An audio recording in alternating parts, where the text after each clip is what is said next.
My name is Matthew Schilt. I'm from Long Island, New York originally, and I live right now in Alamosa, Colorado, in the San Luis Valley.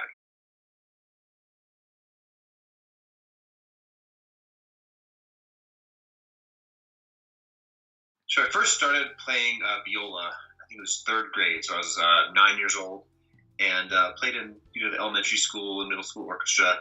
And it wasn't until I was 16, or right around the summer before I turned 16, that I started playing piano. So I moved to piano, pretty late. But those are the instruments I play. I play so viola, some violin, and mostly these days I focus on piano. Well, I think right when I started playing piano, right around the age of 16, is when I started getting into all these great jazz musicians. And I first heard Dave Grusin, the pianist, Pat Metheny group, and pianist Mark Sloniker, who's a pianist in Fort Collins, Colorado, who was a really big influence. So sort of as I started getting into those musicians, I said I want to start playing piano, and started taking lessons, a few blocks away. And I think a lot of sort of my early stuff, this is mid '90s, when a lot of my friends were listening to a lot of grunge music and stuff like that. I was kind of getting into the jazz thing, and was really sort of discovering some of that great music. So that's sort of, I think, where my background and sort of jazz comes from. And as I sort of got older, I started kind of deepening my love for jazz and getting into just lots of great jazz music, and into the music of Miles Davis and Bill Evans and Thelonious Monk and stuff like that. So I sort of keep exploring, but it sort of all started when that interest started when I was around 16. Sure. So I started writing music right around when I started playing piano. They sort of kind of went hand in hand for me, and I started really composing in college, and I picked up a composition major, and was doing a lot of recording on piano in the college recording studio. And I've written a lot of stuff on piano, but I've also written things for chamber music groups and string orchestras, things like that. On the recent album, I'd say my favorite composition. It's hard to pick, but there's a track called "Circling Sky," which was probably the most challenging in every aspect, compositionally and production wise and all of that. That's probably my favorite, and the track I'm most proud of. Yeah, so there was a pretty big break of what is that, about 7 years, or 8 years actually, between my last album and this album. So in that time, I have a daughter who's around 8 years old. So that kind of has been a major commitment for the last 8 years, and a wonderful part of my life. And between that and teaching music, I teach music at Adams State University.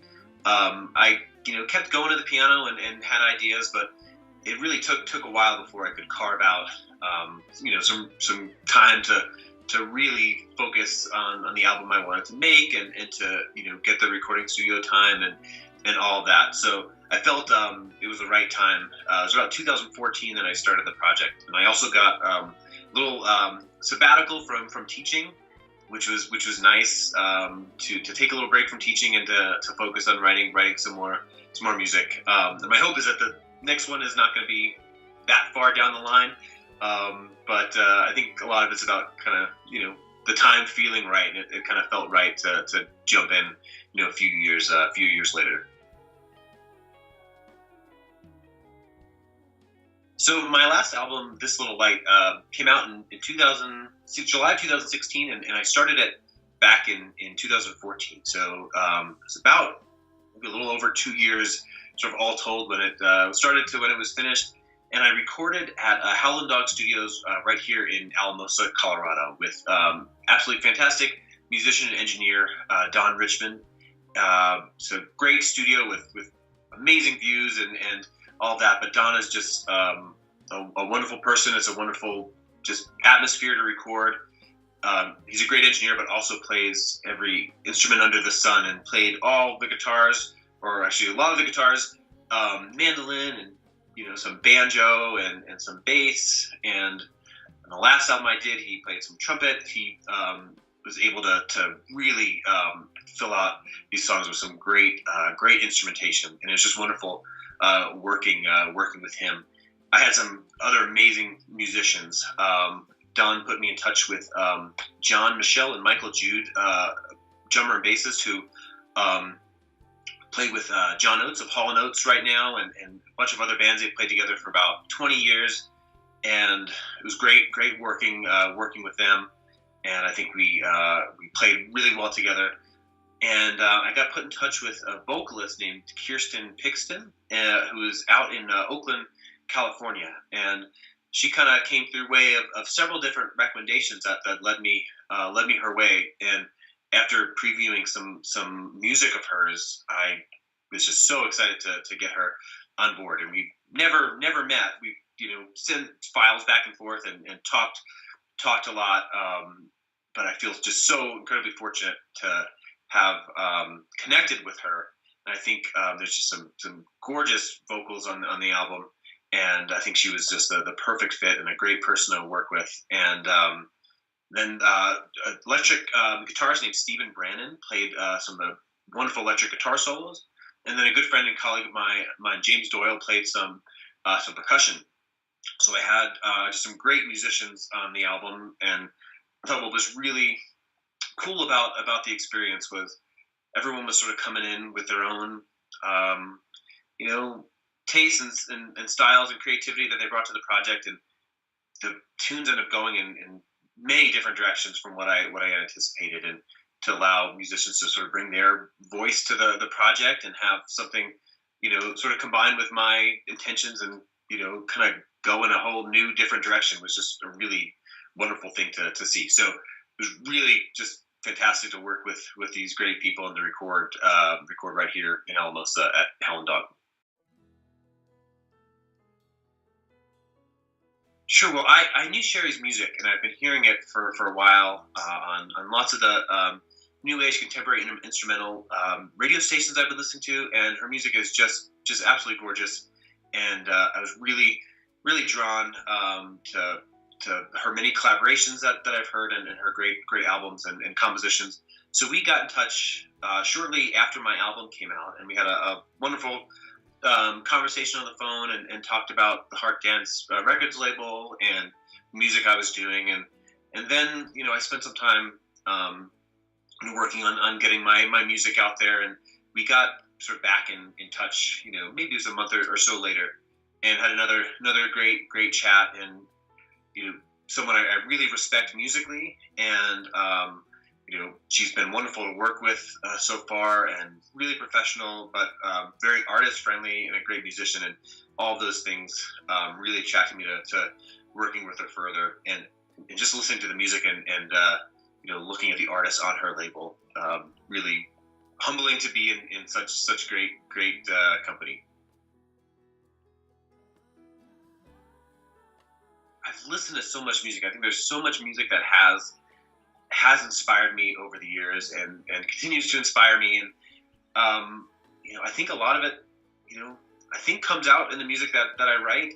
So you mentioned jazz earlier, having listened to, to a lot of jazz and new age artists growing up, but also, indie rock and progressive rock. Sort of grew up listening to Pink Floyd and Rush and bands like that, and classical music for sure. I've been playing classical music, since I was really young, and that's been a big influence. I think all those things sort of, come into your musical language, and I think,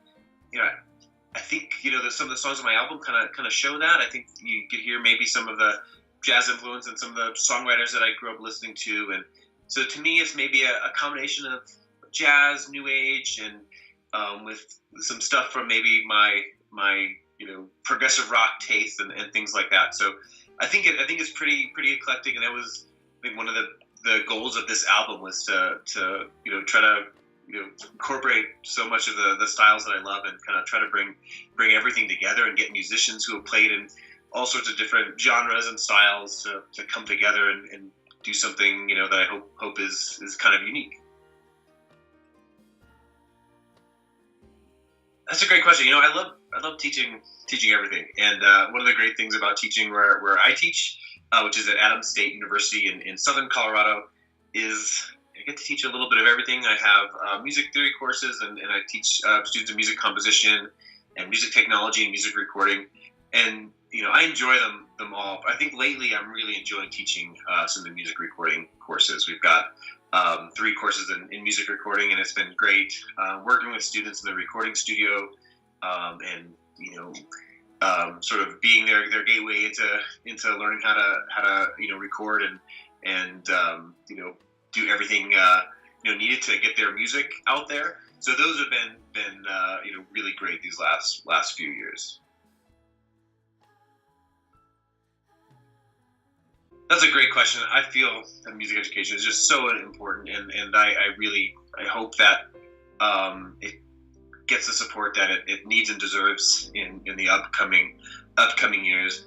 I just look at my own experience and when I got into music, and it was getting into music in third grade orchestra that really sort of ignited my love of music for the rest of my life, and you know being able to play an instrument, being able to relate, interact with other musicians, and that really sort of sparked my interest in music at a young age. And I just hope that students get the opportunity to be exposed to music at a young age, that they get a chance to create music and play in ensembles and to experience the wonderful interaction of playing with other musicians. So I just think it's so important at every stage. And my wife is an elementary music teacher, and it's just wonderful seeing the joy she brings to students, and just also seeing how much it means to them. And I think at that young age, it can really spark a lifetime interest. That's a great question. There are a lot of things in life that just inspire me in general. Musically, I think music really is what inspires me musically. There's just so much amazing music out there, and when I hear the music of other musicians who really reach me or resonate with me, that just inspires me to want to do my own thing, and to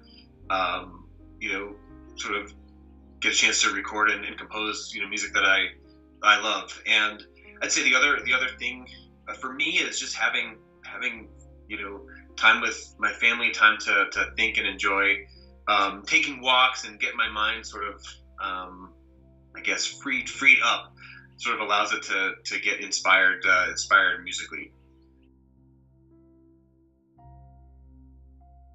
Sure. So in the last few months, I've been after I finished the album, have sort of gotten back into writing music. I think when you're involved in the production of a CD and the recording and all those stages, it can be kind of consuming. And it's interesting how sometimes the second it's finished and comes out, you almost feel like you're free to move on and go into new things. So I've been starting writing some things, dreaming about the upcoming album, whenever that might be, but starting to record some ideas and get excited about that.